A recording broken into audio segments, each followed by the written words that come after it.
Welcome to the Nursing Post podcast, All Nursing All the Time with Ashley Moore and Rosa Horsley.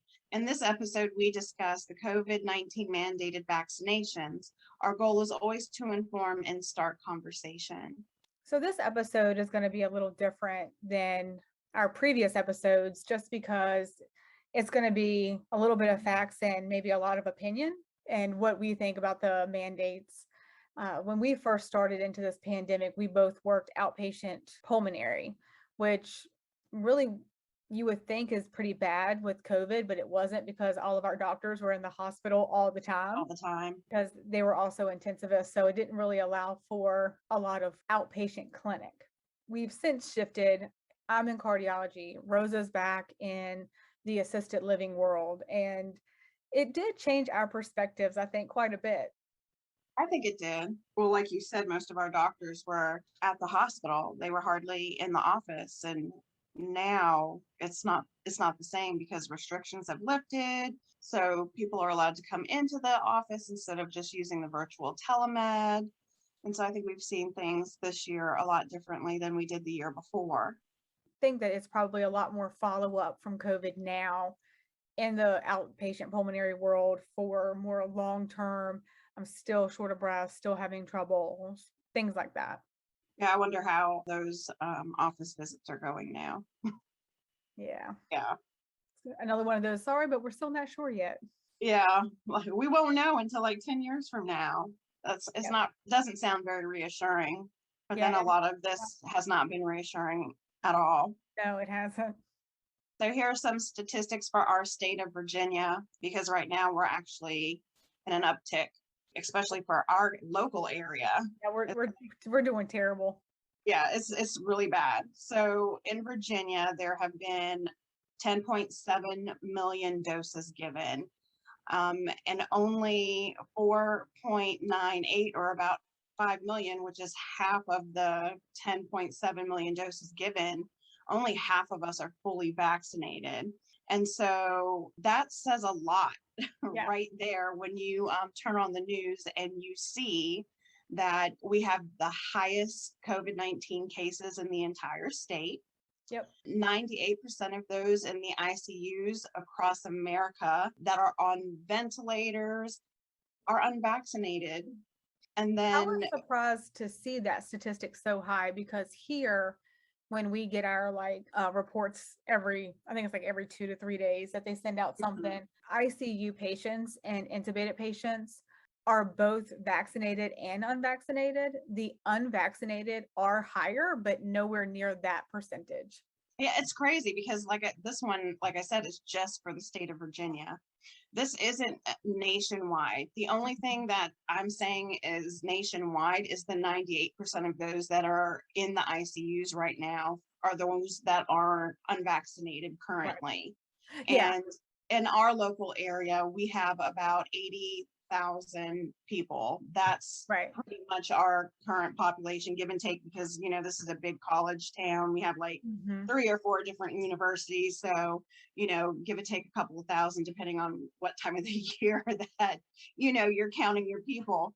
But even the emergency room on a pre-COVID day, you would be spending 6 to 8 hours from the time you check in, from the time you checked out.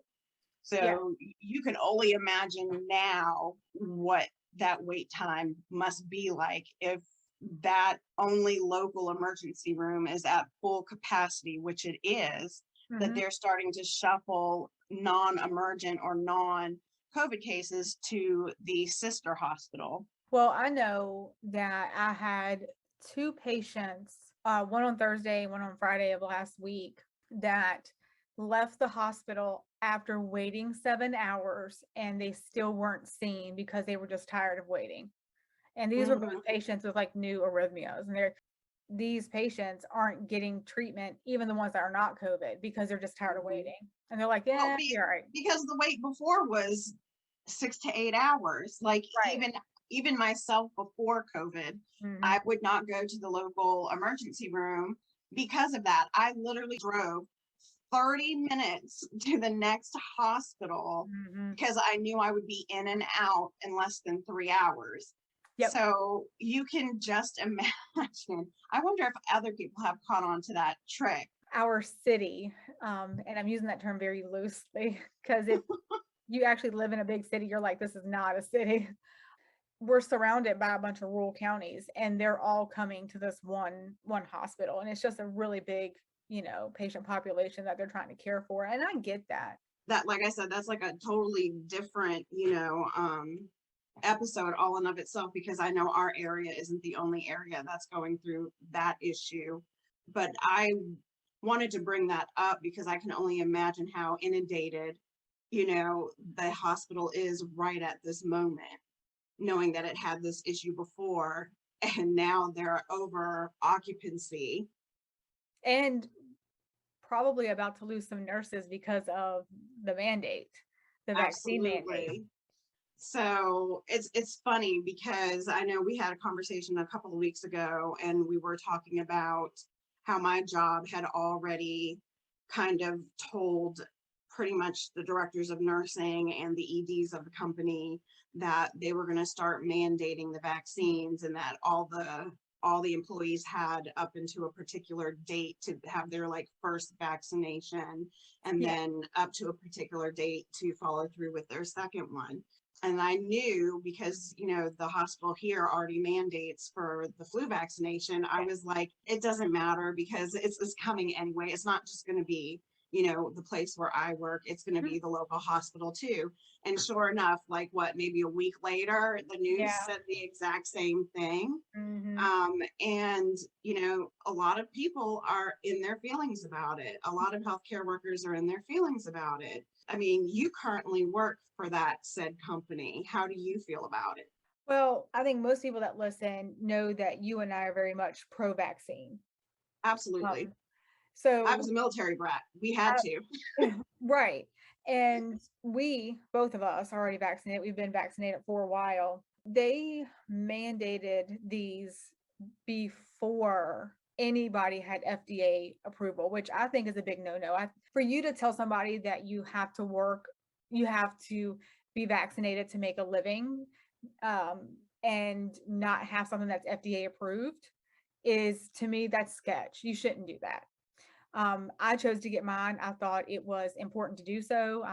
As a nurse and as a healthcare worker, I think that your job is to take care of your patient. I do think that there are ways around that. If for some reason you have true religious exemption, there's a medical problem you can't take the vaccine. Well, maybe you just have to wear N95 your entire shift. I think that there are definitely ways around it. I think that we're probably going to lose people even in the place where I work because they don't want to get vaccinated.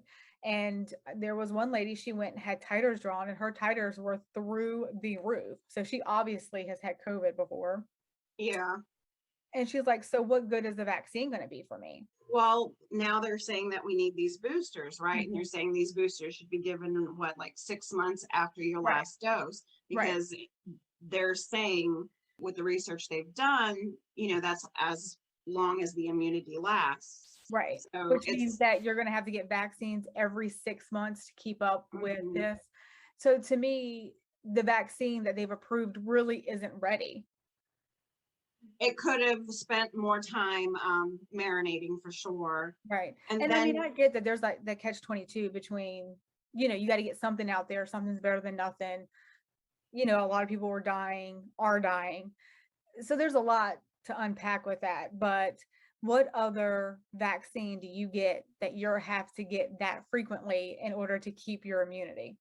And it's not immunity, to keep your antibodies. Yeah, it's antibodies. And the only one that I know that everybody else takes on a regular basis is the flu. It's the flu.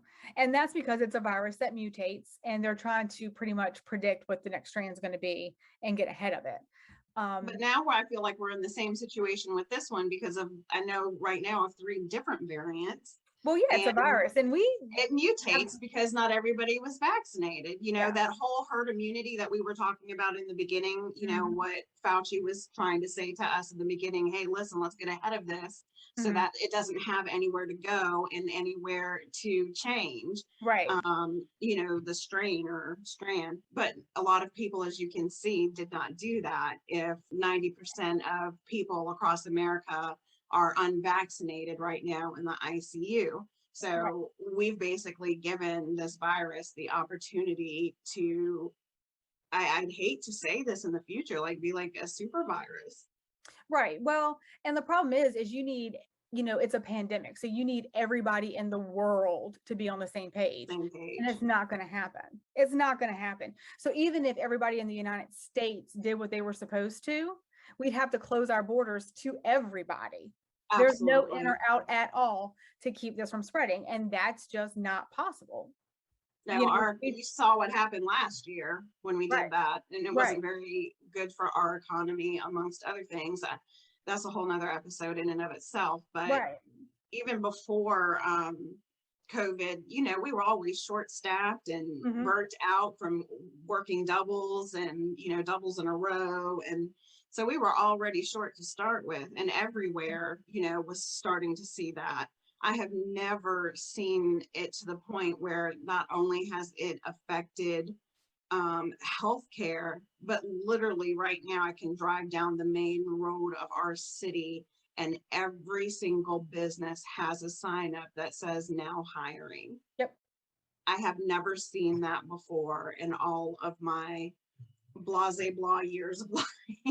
Yeah, no, um, it's definitely gotten to a point where, and I think it's going to get even worse because, these nurses are going to be terminated. They're going to go get on unemployment. Right now, some people are making more on unemployment than they are if they were to go get one of those you're retail preaching, jobs. you're preaching to the choir. And You're so, preaching. it's going to create a lot of issues. And I think that, unfortunately, in my opinion, with the speech that Biden had given the other day, you're speaking to the unvaccinated population.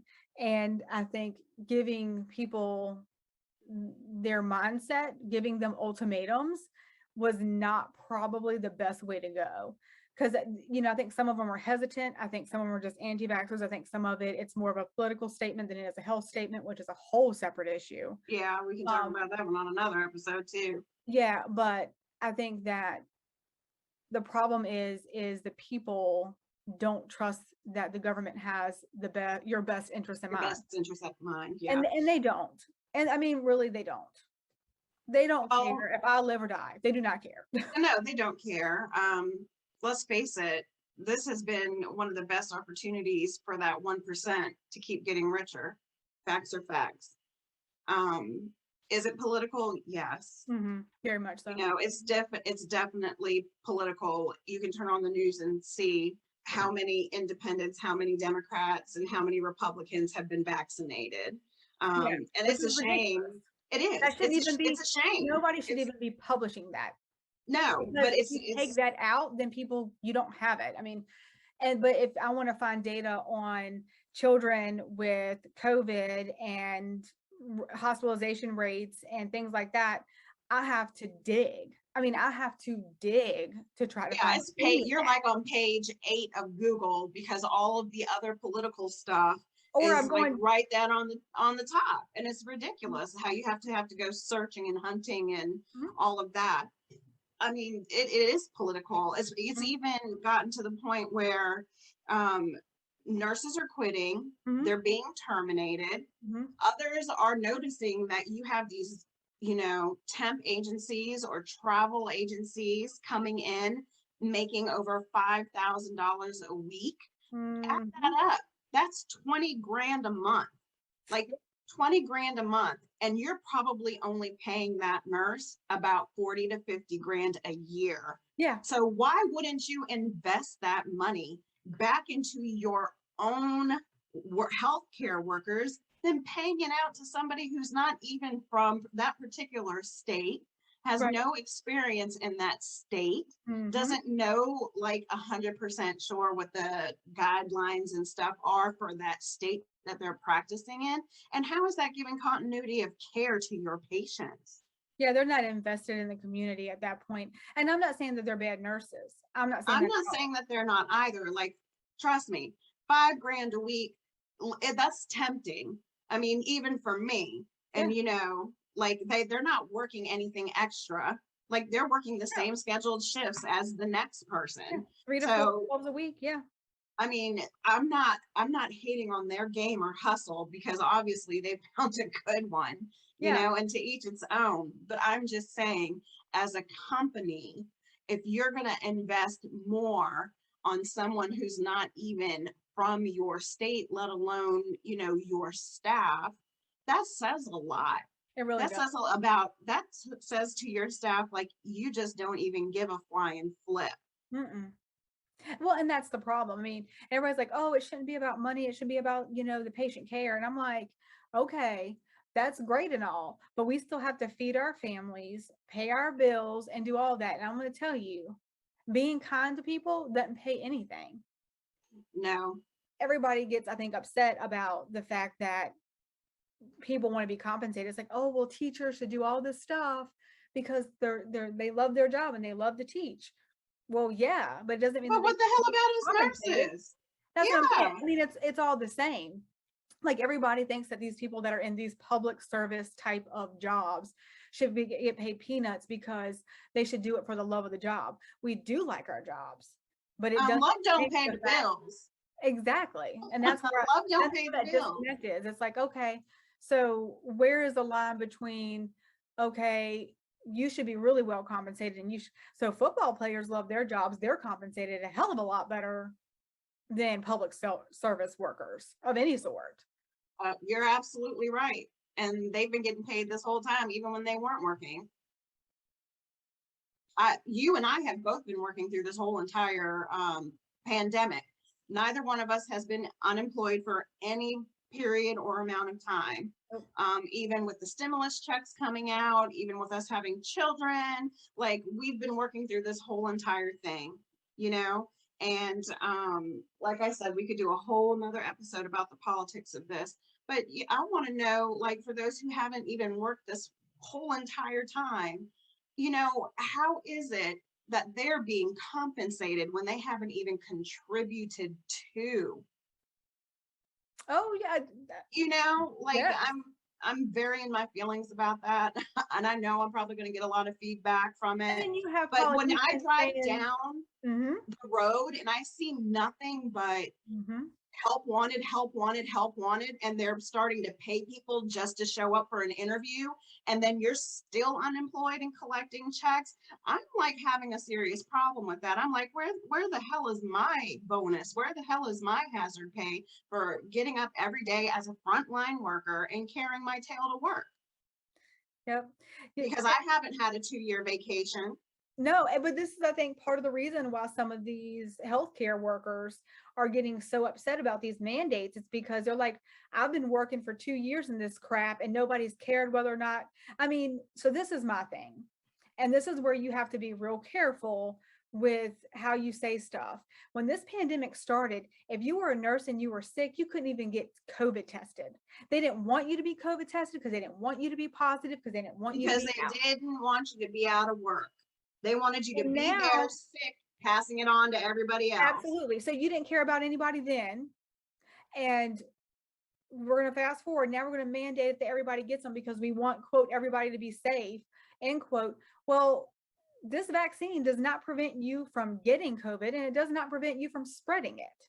No, for example, You can just be I shared completely this with you. asymptomatic. Yes, I shared this with you already. Okay, Yeah. I work in assisted living. Mm-hmm. We tested, because a resident of ours had died outside of the facility, but because he was a resident, they tested him for COVID anyway. He came back positive. So from August 20th on, we've been on lockdown. Yep. The epidemiologist says you guys have to test, every 3 to 4 days. So we've mandated our staff and all the residents to be swabbed every Tuesday and Friday. So of course, there are those at work who are unvaccinated by religious exemption. And, but the majority of us are vaccinated. Mm-hmm. So the second batch came back positive. Mm-hmm. 2 of them showed symptoms, right? The 2 unvaccinated staff members. but the residents who were double vaccinated didn't show any symptoms, didn't even know they had COVID, probably would have never known they had COVID had we not been testing anyway. Exactly. And so this is where I get like, it's not, you know, and now almost seems like a moot point because you can still have it. You can still get it. Like I understand I the will more people say, that have it, the less it has a chance to mutate and do all. exactly. I mean, like I get that, but Well, they're not on ventilators. I'm not saying don't vaccinate right. because it's evident. These are elderly people. Mm-hmm. Their immune systems are compromised. These were the people in the beginning that were Needed them venting first. and Yeah. dying. Mm-hmm. And so that's proof to me, one, that the vaccine does work Mm-hmm. because these people had no symptoms, but apparently they have the virus, they're carriers. Mm-hmm. And so that's one of the biggest things that I'm like, I'm very much pro-vaccine. I do believe pretty much if you're older, probably older than the age of about 65, you probably need to get it no matter what. Even if you're a healthy 70, you're still 70. You Well, should it's still not get even it. that demographic of people now that If, we're seeing in the emergency rooms. We're like, seeing a big spike in, the 20 plusers, that mm, 20 to 50. yeah. Well, and that's the next group though. The start of the 2050, if you're obese, that's a problem. Hypertension, diabetes, just, Those are if you're not living the healthiest lifestyle, we're all at risk. I'm at risk. That's just the fact. And I don't have hypertension. I don't have diabetes. I don't have any of those things. But I am asthmatic.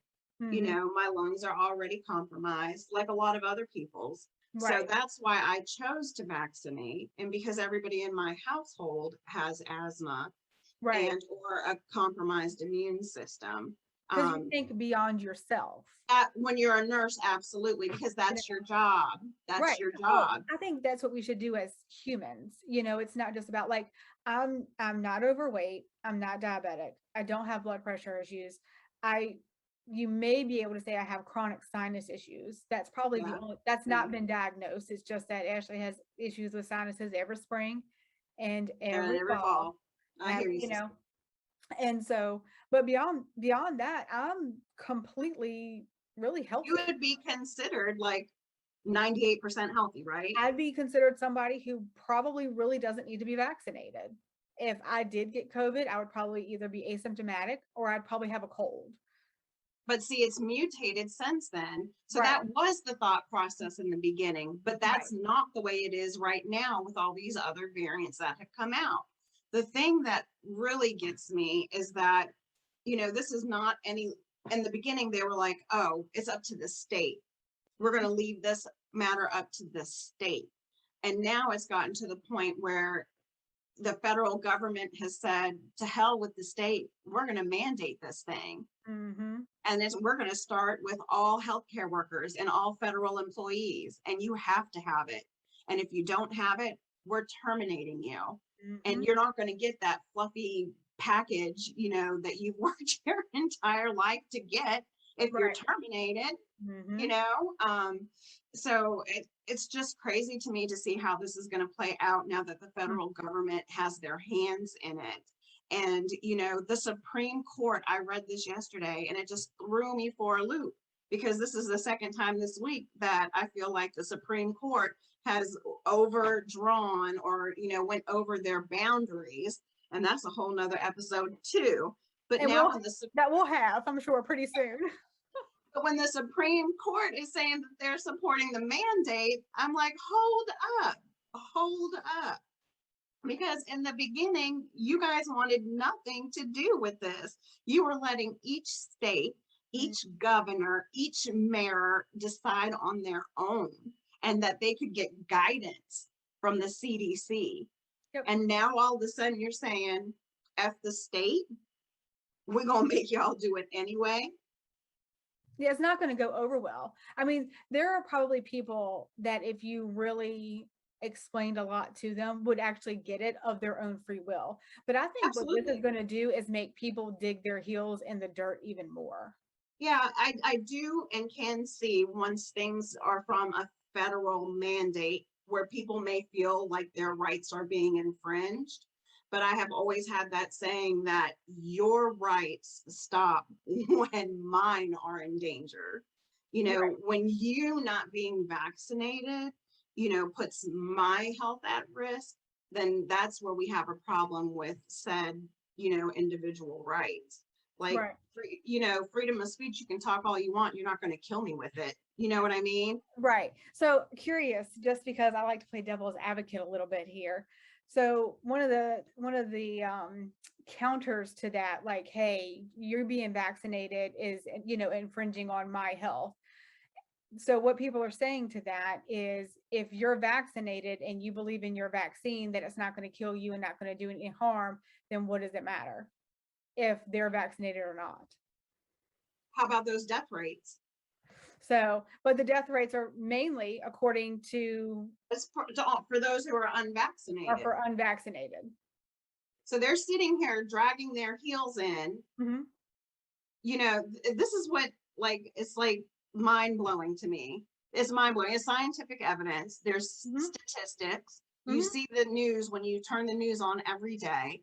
You have no medical reason not to be vaccinated. You see the people dying that aren't vaccinated, and yet you're digging your heels saying that this is violating my rights. I am not going to be forced to have this vaccine because this is violating my rights, and how dare the state, and da da da da da. And then next thing you know, you dead. Or you're like all these other people on TV saying it's not a hoax. I wish I would have listened. Well, yeah, and that's one of the that irritates me. Probably one of the biggest things that irritates me. I'm very much, it should be your choice. I think it should be people's choice whether or not to get vaccinated. Just like I think it really should be your choice to have anything done. We're pro-choice on everything except for this, with our very liberal, outspoken friends. They want to be pro-choice. It's my body, my choice, but yet when it comes to this, it is not. It stops being a choice for you when your choice starts to injure and endanger somebody else.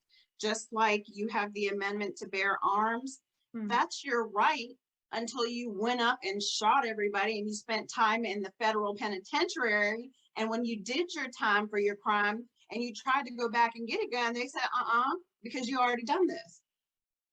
And so I think that's the point that a lot of people miss.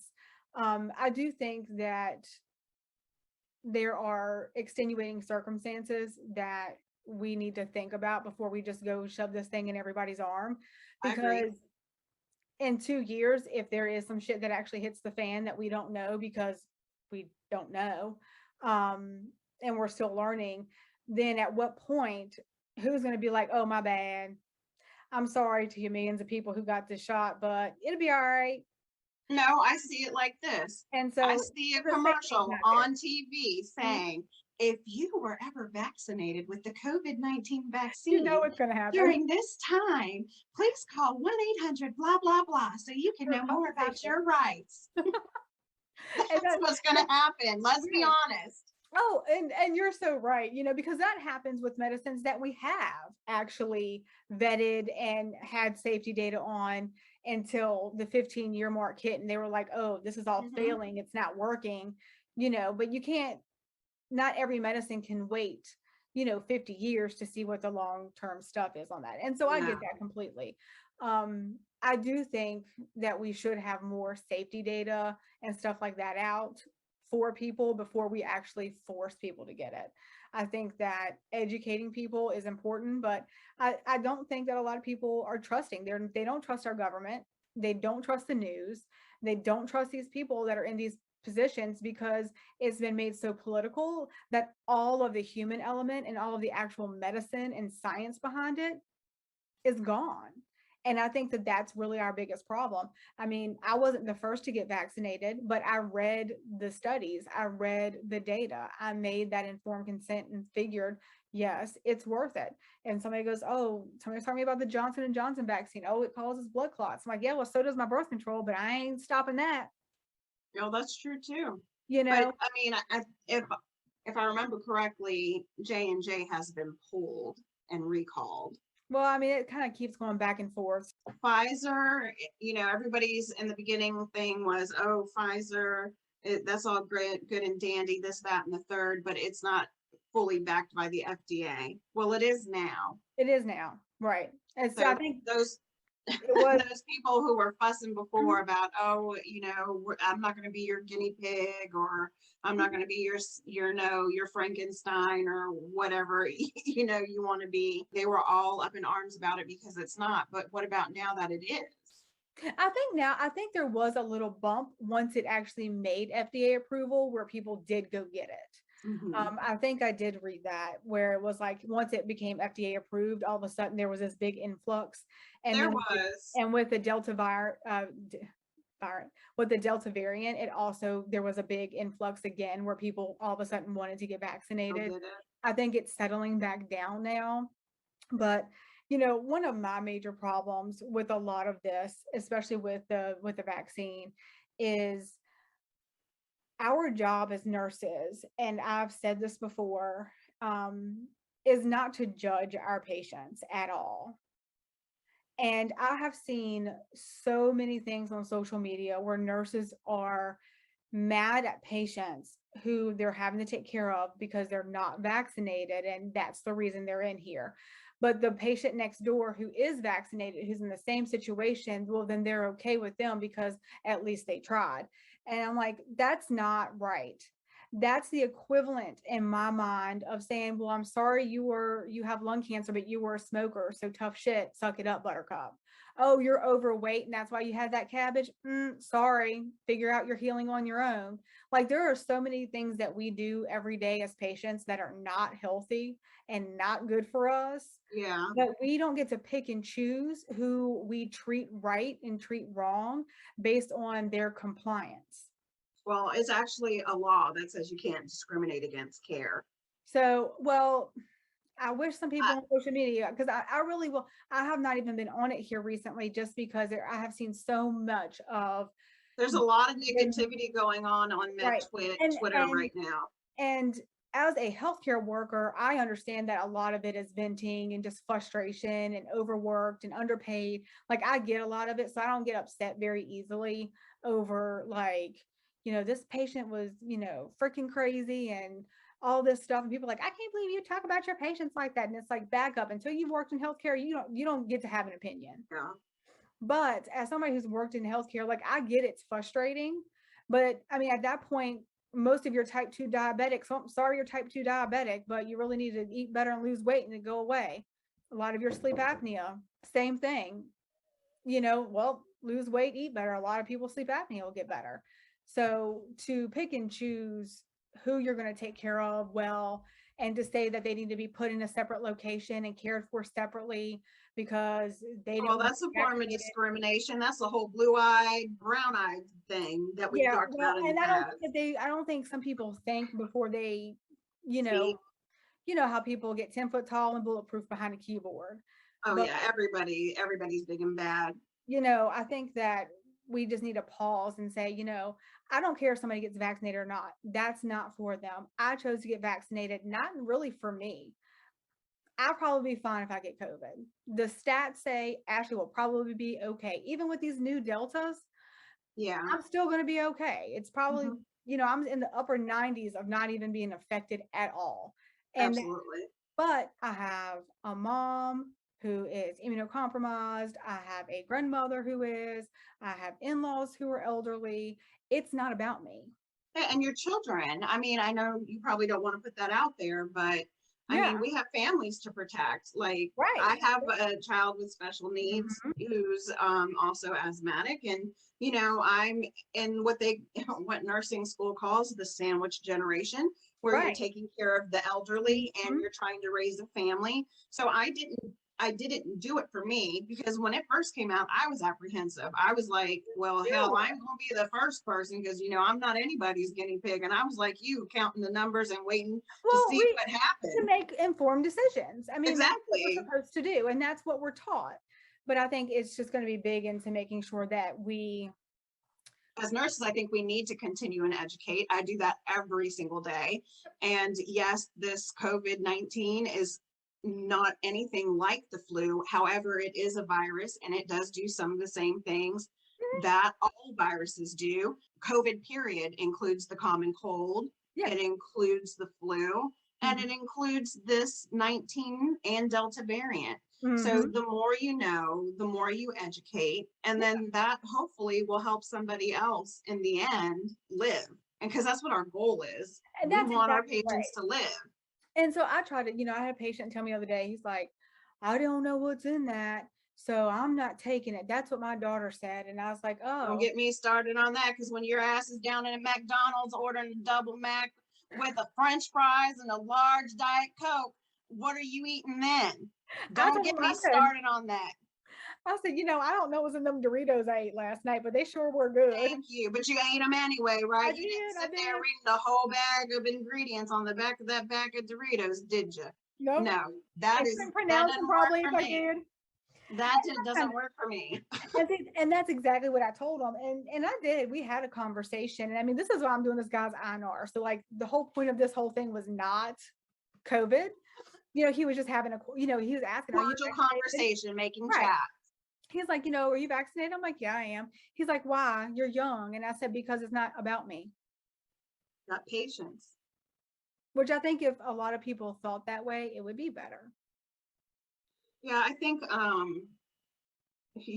feel I'm about to be feeling like I'm 82 years old. Back in the day, no, I just feel like nowadays people are uncloseted, selfish people. Like they're Yeah. not even ashamed anymore of being selfish. They're like proud and okay with that.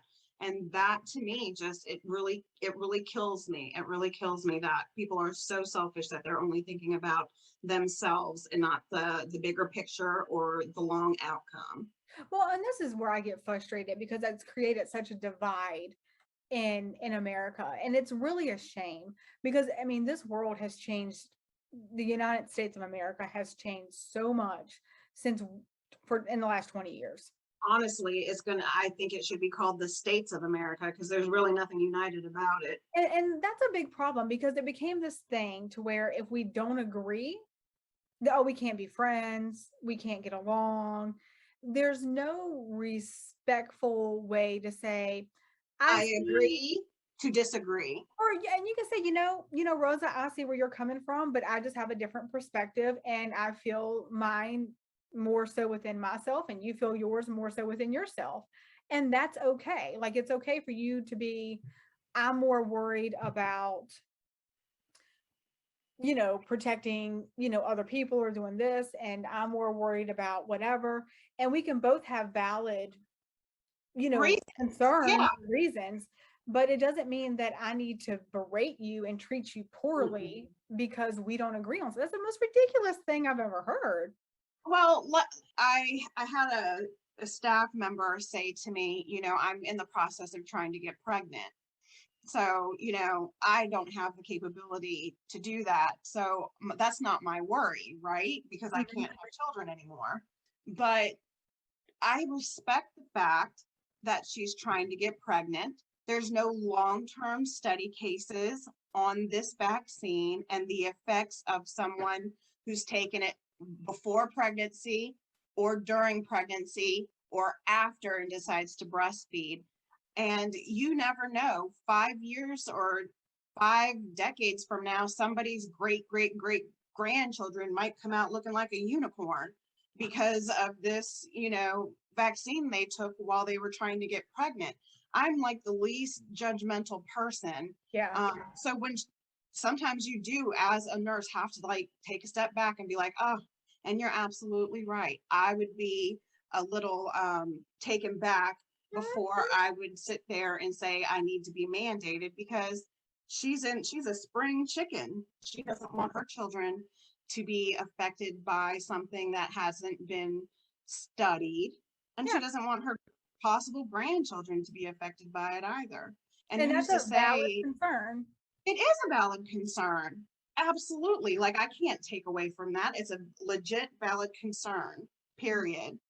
And my point is pretty much what you're saying. As nurses, it's our jobs to nurse. It's not our job to put our own personal opinion onto somebody else. If I sit down and I try to educate someone and they're just like, this is not for me, I'm okay with that. Anyway, where do you see this thing going next year? Because last year we thought it was going to be gone by now, and here we are this year in Delta. I think it'll be a combination flu COVID vaccine. So in my mind, because I'm a little bit of a conspiracy theorist. Oh boy, here we go. Here's the good stuff. A, B, C, D. Is this the fourth variant? Will we be on, like November, COVID-19 November variant this time next year? I don't know. I mean, going, with the conspiracy thing, I mean, hell, everybody thought that once a new president got in here that COVID was going to go away, because it was a hoax. So I try not to look too far ahead, because then you get your hopes up that shit's going to be normal and I'll be able to go on vacation the way I want to. Girl, don't get me talking about I'm still in my feelings about that cruise, okay? I'm still in my feelings about that cruise. I know people, they're in a lot worse place than me not taking my vacation. Absolutely. I'm not trying to prolong this conversation because I know we have so many other things to talk about, but why are we still not masking? Oh, why are we still, you know what I'm saying? Why aren't we still washing hands? Like, if we want this to be done and over with, everybody was so amazed and so surprised that the flu didn't spread so much last year. I'm like, duh, we were wearing masks and washing our hands. Just imagine if we had been doing that this whole entire time. Yeah, I think that some people got aggravated because it was just wear a mask for this time, and once you get vaccinated, you don't have to wear it anymore. And so I think a lot of the patients or people in general who got vaccinated, they were like, okay, I'm done with this mask now. And then it was like, oh yeah, sorry. We lied, my bad. Not really a lie. It's just like, we thought it was going to be better, but it's not. So yeah, put it back on. And I think so many people are just like, something, I'm not doing it anymore, because everything you tell me in 3 weeks, 4 weeks, you take it back. And so this is why they don't trust the government. And instead of people going, we had that wrong and we should have said this, our government's like, oh, well, they try to be all political about it instead of saying, something, we didn't know. That we had at the time, blase, blase, blah. Yeah, like, just say, something, we were wrong. We thought we could, we can't. But I think the new norm? I think that. Do you ever think I'll be able to get back on that cruise? Yes, I do. I think that's going to get. Think I should ever get back on that cruise? I think you should maybe take some Lysol wipes. Maybe do a quick once over. Lysol, some Clorox wipes, and a couple of masks. Right. I mean, and so I think that we'll be more careful. And then I think it's going to run its course, and then it's going to go away, and it's going to get better and better. I mean, I think it's going to get better. I think it's going to end up being something like the flu was like, oh shit, you got COVID, that sucks, just like the flu, and people are going to try and treat at home. The hospitals being overwhelmed. They were like that every flu season. The problem is the nurses have no reprieve now at all. Yeah. So that's where the issue really comes in. It's not just, okay, for this 3 months, it's going to suck, but then the rest of the time it'll be better. You don't get that. And so that's what the hard part is. Yeah, it's been ongoing. I think that's my my fear of it, that if this is the new norm. Well, then the hospital's going to have to step up and hire a lot more healthcare workers, and they're going to have to pay people. And I'm sorry you don't pay people, but it's what it's going to take. This will be an interesting conversation to pick back up next year. Yeah, it's going to be, we'll have to re-listen to this and we'll be like, yeah, we were wrong. Or, it could be like, hey, we were right. Yeah. Well, of course, what we did use as references for this podcast, we will link. Most of this is not referenced too much of anywhere other than what we've seen in our own community. So thank you for listening to the Nursing Post podcast, and we hope to catch you on our next episode.